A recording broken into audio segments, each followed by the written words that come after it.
not prepared! Welcome to another Top 5 with Kris 05, guys. Today we're gonna look at what are the 5 best performing decks for the last few weeks of this Hearthstone year. As always, I'm gonna check out 5 decks in detail, but I'll also give you all of the other best performing archetypes for each class, so stick around to the end. Also, if you're serious about Hearthstone, do yourself a favor and just hit subscribe on the channel. I'm doing my best to give you guys quality, weekly, top 5 best deck meta reports, so if you want to be prepared for the meta, that's probably gonna be your right choice. Now, let's get into the decks.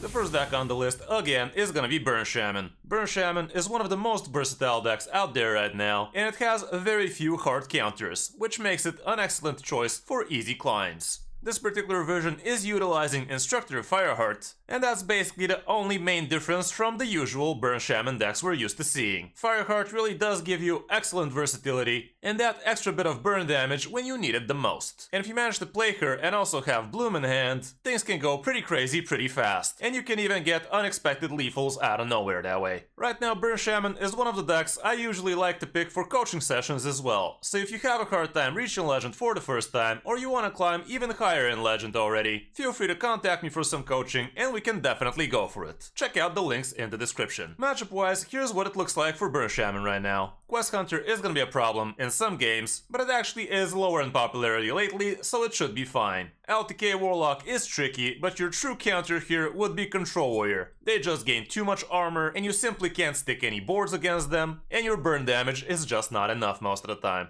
Another good counter against you would be Fell Demon Hunter, even though we don't have too much stats for that right now, but basically glide too strong, yo. For the mulligan, when going first and second, you're always gonna want the Bloom and Wildpaw Caverns combo, because it's basically too strong. When going first, Sleetbreaker is also pretty good, Primordial Studies is always gonna be a great keep as well. I'm not sure why Brilliant Macaw is this high on the keep list. I guess in certain matchups you could be using it for a tempo after Sleetbreaker, but all in all, don't get baited by just keeping Macaw, it's simply not good enough on its own. Multicaster is pretty good as well, but make sure not to be keeping Multicaster and Wildpaw Caverns, especially if you already don't have Lightning Bloom. Windchill, I wouldn't really keep it too much of the time. It's an okay keep in certain matchups, but overall, it's not something you really want. Like, Sleetbreaker is 10 times better, because it's a body plus the Windchill, so there's that. And depending on the matchup and what you're expecting, in some cases Landslide might make sense, but all in all the rest are probably not keeps. When going second, as you can see, it's basically the same.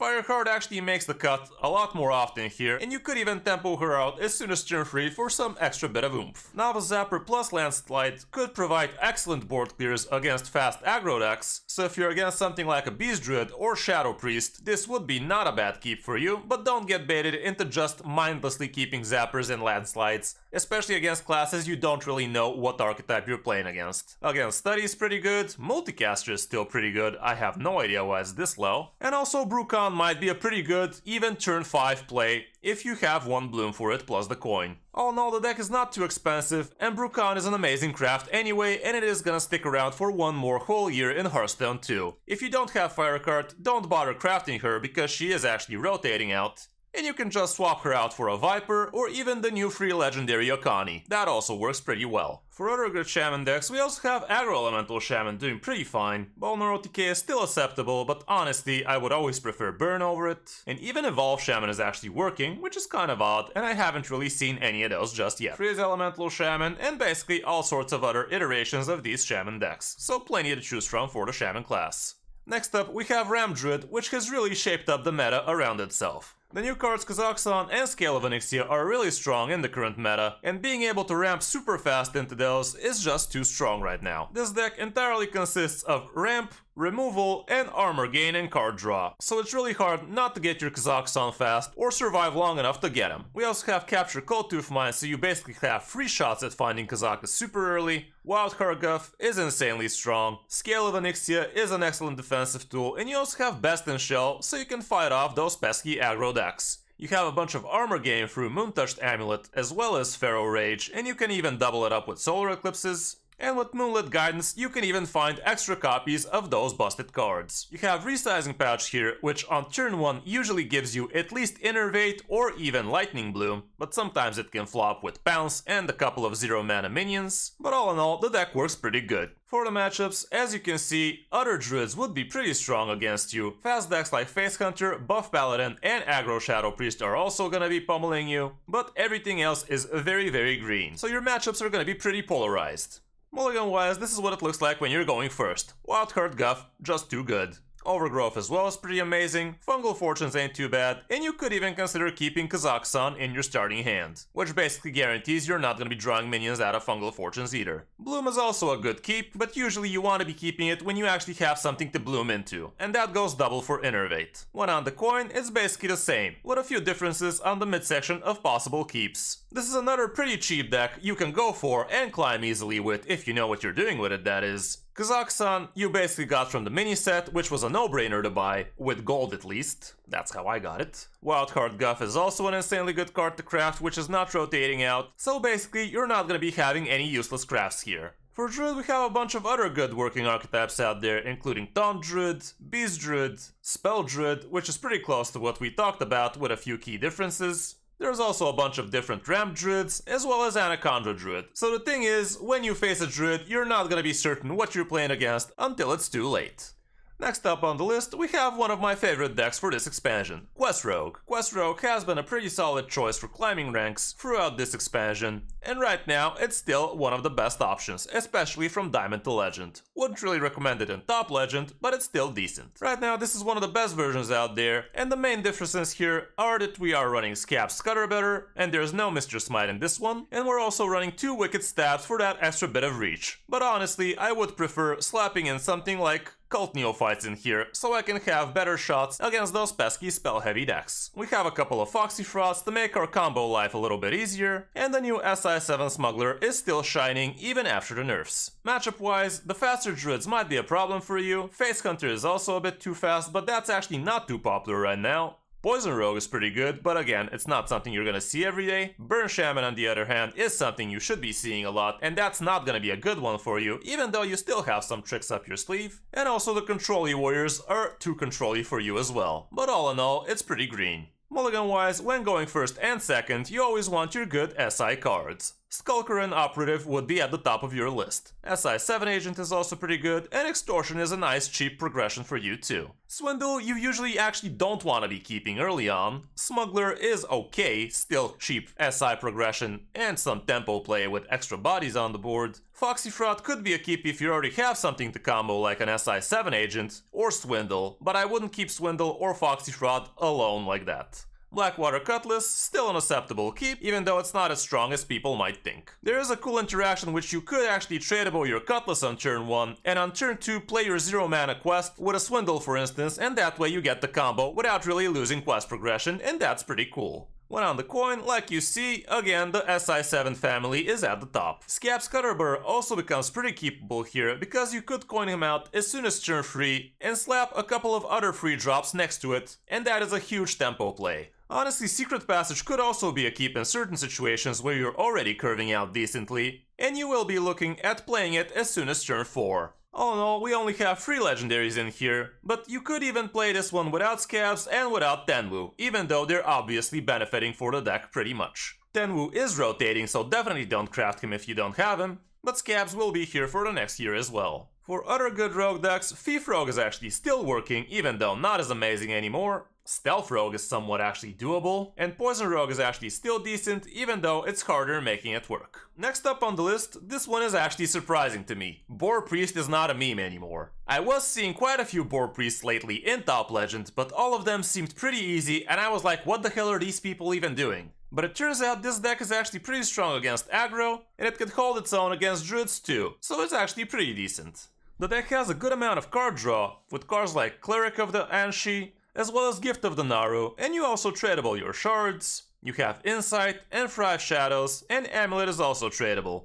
You have a good amount of removals with Zerilla, the new Lightmaw Neverdrake, and Hysteria, but you can discover extra copies, so there's that. Amulet of the Undying is always gonna be resurrecting only your Death Rattle minions, which always will be Elwyn Boars. And you can copy those with Gift of Luminance and with Raise Dead, so actually completing the board game plan is not too hard most of the time. Matchup wise, there's not that much sample size, but Spell Druid is gonna be hard for you, as well as Quest Hunter and Burn Shaman. Honestly, maybe I should have just included Miracle Priest in this one, because that's also pretty strong, but it's also pretty hard to pull off, so there's that. Anyway, for the mulligan with this one, here's what it looks like when you're going first, and here's the situation when you're going second. It's gonna be matchup dependent what you wanna be keeping, but all in all, you get the picture. We only have Zarella as a legendary in this one, and she is definitely a card worth crafting for Priest if you're serious about the class. She's not rotating either, so you should be fine. For other good working Priest decks, Aggro Shadow Priest would probably be your easiest and fastest way to climb with it. Even though it has plenty of bad matchups, games are pretty quick and you're gonna be able to fit in a lot of games with it fast.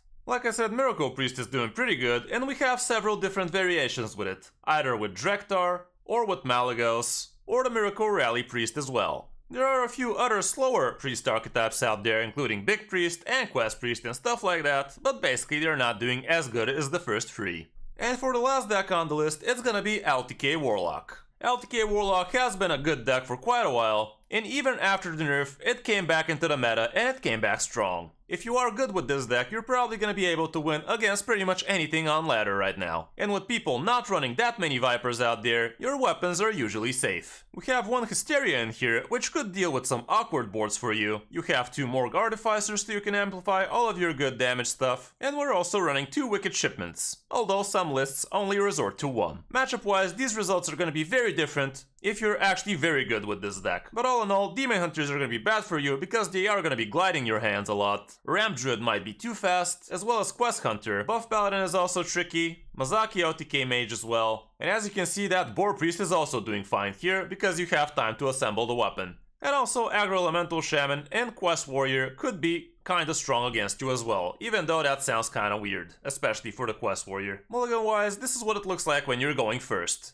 Usually your weapon would be one of your best keeps. Also, Tour Guide is pretty good, and if you're expecting a lot of board aggression against the opponent, you can keep adequate removals as well. One on the coin, like you see, it's pretty much the same. Again, Dreadlich Tamsin is a pretty decent keep, and even Gold Sharagnoll becomes a lot more keepable here because your hand size is gonna be bigger faster. Rod is still pretty good, and cheap removal and Tour Guide pretty decent as well. Backfire also is pretty good in most cases, but be careful how you play this one, because if you tap on 2, if you just play Backfire on 3, you will be overdrawing from your next top deck. This one is one of the more expensive decks out there, and we are gonna be losing Tamsin Realm, which is kind of a core card for this deck. So definitely don't craft this one if you're short on dust. For other good Warlock decks, the other best option would be Quest Hand Warlock. Seems like also Pain Quest Warlock is doing okay, and people are trying to make Zoo work, but sadly that just ain't happening right now. For the decks I didn't mention, for Demon Hunter you have Death Rattle Demon Hunter, Quest Demon Hunter with Kazakhstan at the top. There's also Questfell Demon Hunter that also utilizes Jason there. And there's another Questfell Demon Hunter which tries to pull off the combo too. So plenty to choose for with Demon Hunter, even though most of those decks are pretty complicated to pilot optimally. With Hunter we have Quest Hunter and Face Hunter being still the best choices, with Quest Hunter having several different variations. There's also Beast Hunter that's doing pretty fine, and it actually has a decent sample size to it too, but I haven't really faced this one, so you tell me. And the rest is iterations from these. For Mage, we have Big Spell Mage, which is basically Amulet Mage, I guess. Mazaki OTK Mage is still good in strong hands, and Ping Mage is pretty decent too. For Paladin, Secret Paladin actually rose in popularity, and I have seen that a few times. Libram Paladin and Buff Paladin is still pretty good, and that's about it, I think. And for Warrior, we have Control Warrior with Kazakhstan and Onyxia in there, and they also have Mutinous in here for that extra bit of versatility, so it takes extra long for you to actually pull off the Kazakhstan play. Charge Warrior is also doing pretty strong, and Quest Warrior is still doing okay, even though it's definitely not top legend material. So that's gonna be it for this top 5, guys. Hope this helps you figure out what you wanna be playing in the last few weeks of this Hearthstone year. Thanks for watching, I'm Kris05, and I'll see you in my next video, or stream.